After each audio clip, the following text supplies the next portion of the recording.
मेरे साथ आज स्टूडियो में मौजूद हैं हसनैन जमाल साहब, जो किसी तारों के मोहताज नहीं। Sir thank you so much and welcome into my podcast. Sir आपका बड़ापन और आपकी जो है वो मेहरबानी, thank you so much sir, आप आए तो वक्त निकाला आपने। अच्छा सर, जैसा मैंने अभी इंट्रो में भी बताया कि अक्सर औकात जब हम आपकी तहरीरें पढ़ रहे होते हैं तो उर्दू इंडिपेंडेंट के ऊपर या आपकी अपनी वाल के ऊपर हों, तो हमें वो चीज़ बड़ी इस तरह लग रही होती है कि यार इसको तो हम इग्नोर ही कर देते हैं अपनी प्रैक्टिकल लाइफ के अंदर, लेकिन आप उसको इतना सीरियस लेते हैं और उसको इस तरीके से पेश करते हैं कि पढ़ने वाला कहता है कि यार ये तो जो मामलात है ज़िंदगी के, मैं तो इनको बिल्कुल ही साइड पे कर रहा था, मतलब समझ ही नहीं आ रही थी। तो कैसे आप एक छोटी सी चीज़ को उठाते हैं और उसके इतना क्रिएटिव कंटेंट आप दे देते हैं? यार बात सस्टेनेबिलिटी की है। आप देखिए कि आजकल मतलब जो भी नया एंटरप्रेन्योर आता है और जो प्रोजेक्ट शुरू होता है उसमें ये दिखाते हैं, सबसे ज़्यादा जोर होता है कि जी ये सस्टेनेबल है, ये लॉन्ग लास्टिंग है, ये चलेगा भी, इससे माहौल में भी कोई फ़र्क नहीं पड़ेगा। तो आप एक शरीफ आदमी हैं, आप चाहते हैं आपका गला ना दबाया जाए, आपकी रोज़ी रोटी सीधी सीधी चलती रहे, तो आप फूल बूटों पे लिखेंगे, पत्थरों पे लिखेंगे, आईपॉड पे लिखेंगे, चाबी पे लिखेंगे, आप ये नहीं लिखेंगे मुल्क में क्या हो रहा है। तो ऑफ कोर्स वही लिखता हूँ। उसमें मज़ीद आप ये कह लीजिए कि गुंजाइश ऐसे पैदा हो जाती है कि बजाय बाहर के मौसम पे लिखने के, मैं अगर यहाँ बैठा हूँ और मैं इस मेज़ को देख रहा हूँ तो खुदा मुझे कोई ना कोई ऐसा मौजू इसी में से निकाल देता है कि इस मेज़ के हवाले से कोई चीज़ आ जाती है। राइट। तो है तो बुनियादी तौर पे फ़रार ना, मतलब बड़े लोग कहते हैं कि अदीब शायर क्या कि जो अपने ज़माने में, मतलब जिसने अपने ज़माने की बात नहीं की, जिसने अपनी सियासत की बात नहीं की, जिसकी तहरीरों में वो सब कुछ नज़र नहीं आया। लेकिन वो बड़े लोग हैं, उनकी बातें वही जानते हैं। भाई मुझको तो इतना पता है कि अपने ज़माने में मुझे बहरहाल जब तक मेरी तबई उम्र है मैं ज़िंदा रहना चाहता हूँ।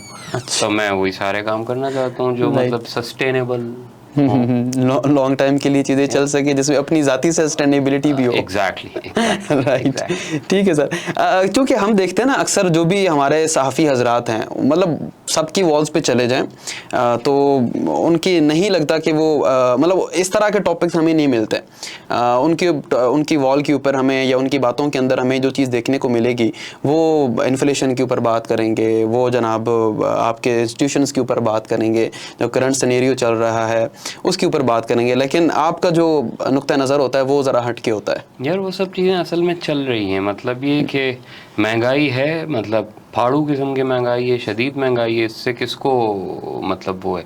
बट मतलब अगर 99 मेरे दोस्त मेरे भाई जो हैं वो उस पर बात कर रहे हैं तो एक मेरे बोलने से क्या फ़र्क पड़ जाएगा। हाँ ये हो सकता है कि जो सुबह रास्ते से गुजरते हुए मैंने ऑरेंज कलर का कोई छोटा सा फूल देख लिया, वो किसी ने नहीं देखा होगा, तो मैं बता दूंगा कि यार वो एक फूल था, वो ऐसे सुबह बड़ा प्यारा लग रहा था। और तस्वीर में इसलिए नहीं खींचूंगा कि तस्वीर भी सभी खींच रहे हैं, मतलब लफ्ज़ से अगर आप एक काम कर सकते हैं और आप सुस्त भी हैं तो फिर बेहतर है कि आप अपने ही काम को करें, वो ज़्यादा बेहतर होता है। तो बस it was all about it. चीज़ों मतलब चलते फिरते मौजू निकल आते हैं, उनमें से कुछ ना कुछ बन जाता है और बस वो फिर ठीक है। अच्छा सर, आपकी तहरीरों से ज़्यादा जो आपका गेटअप है वो माशाल्लाह बड़ा मशहूर है और दाढ़ी वाला के नाम से आपकी किताब भी है। तो अपने गेटअप के हवाले से ज़रा बताइएगा कि ये आपको कैसे, कब से आपने इसको इख्तियार किया हुआ है? यार इसका किस्सा ये था कि मैं मार्केटिंग में होता था, तो हमारी एक ग्रूमिंग वर्कशॉप थी, वो हुई 2012-13 के आसपास। अच्छा। उसमें एक वो थे स्टाइलिस्ट, वो आए और उन्होंने देखा दाढ़ी तो बढ़ी हुई थी मेरी, मतलब क्योंकि सेल्स मार्केटिंग में ये होता है कि इधर you have to get yourself clean shaved या फिर आपकी मुकम्मल दाढ़ी हो। अच्छा। तो दाढ़ी थी लेकिन वो ये कि ज़रा बड़ी हुई थी, तो उन्होंने उसको 2-4 जगह से कैंची लगा के सेट कर दिया। अच्छा। तो वो उसकी कोई तिकोनी ऐसी शक्ल बन गई ना, तो वो जब उन्होंने किया तो मुझे लगा उस्ताद इसकी तो सस्टेनेबिलिटी मज़ीद ज़्यादा है, मतलब ये ज़्यादा अगर इस शेप में रखी जाए तो 3-4 महीने भी निकाल लेगी। तो फिर मैंने तब बस दाढ़ी इसी तरह की रख ली और उसके बाद बाल जो थे वो भी एक इत्तफाक ही था। कोरोना से कुछ साल पहले इधर कोई दाना निकला मेरे। अच्छा। तो वो कटिंग करवाता था तो वो दाना वाज़े हो जाता था, तो बजाय कटिंग के थोड़े से बड़े बाल करके और उसके ऊपर कर लिए, वो इतना सा था। फिर वो बाद में ख़त्म हो गया, लेकिन बाल जब एक बार बड़े हो गए तो मैंने कहा उस्ताद ये तो मौज है, अब तो ना नाई के पास जाने की टेंशन है, ना मतलब कुछ और, नहाओ धो साफ सुथरे रहो और बस उठ के मतलब या तो कैमरे के आगे बैठ जाओ या अपना काम धंधा करो। प्लस ये कि इस नौकरी में ये अल्हम्दुलिल्लाह मसला नहीं होता मेरे दफ्तर वालों को कि मेरा क्या हुलिया है, दैट इज इट। और सबसे बड़ा उसमें ये एक पॉइंट है कि ये कमर्शियल भी है, बिकता है। मतलब ये कि अगर मैं दाढ़ी उतार दूं और ये चूड़ियाँ वूड़ियाँ उठा के रख दूं कोने में तो फिर मैं एक नॉर्मल आदमी बन जाऊंगा। एग्जैक्टली। फिर मुझे ज़्यादा मेहनत करनी पड़ेगी, इसमें मुझे कम मेहनत करनी पड़ती है। मतलब जो पहले 3 सेकंड होते हैं वो तो आप खुद ब खुद ही आ ही जाते हैं कि यार ये क्या है अभी बंदा कौन है, दैट इज इट।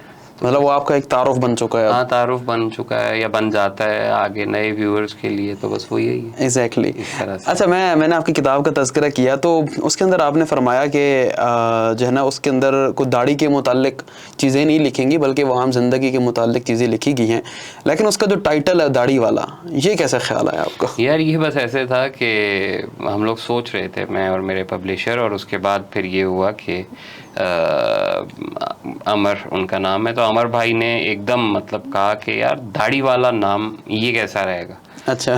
तो हम दोनों मतलब चौंक पड़े। मैंने कहा यार ये बहुत ही उम्दा रहेगा। फिर उसी हिसाब से उन्होंने कुछ तस्वीरें वगैरह भी मेरी मांगी, मैंने कुछ दी, तो बस ये वाली जो है वो सिलेक्ट हो गई और वो बन गया। बट इनफैक्ट ये टाइटल बहुत कैची था, ये हमें दोनों को बाद में पता चला। किताब भी अल्हम्दुलिल्लाह बहुत ही ज़बरदस्त तरीके से बिकी, बल्कि अभी कल मैं देख रहा था कि दराज ने अपने इंस्टा पे ऐड लगाया हुआ था मेरी दोनों किताबों पे अल्हम्दुलिल्लाह। और आई वाज अमेज। एक तो वैसे दराज के तकरीबन 945 मिलियन फॉलोअर्स थे इंस्टा पे, प्लस ये कि उन्होंने उसको स्पॉन्सर भी किया हुआ था। अच्छा। तो मुफ्ते का ऐड इस तरह के लग रहे हैं, पता नहीं क्या क्या हो रहा है। तो वो नाम क्लिक हुआ था अल्हम्दुलिल्लाह, वो इट वर्कड इवेंचुअली। एग्जैक्टली। तो ये उसका किस्सा हुआ सारा का सारा।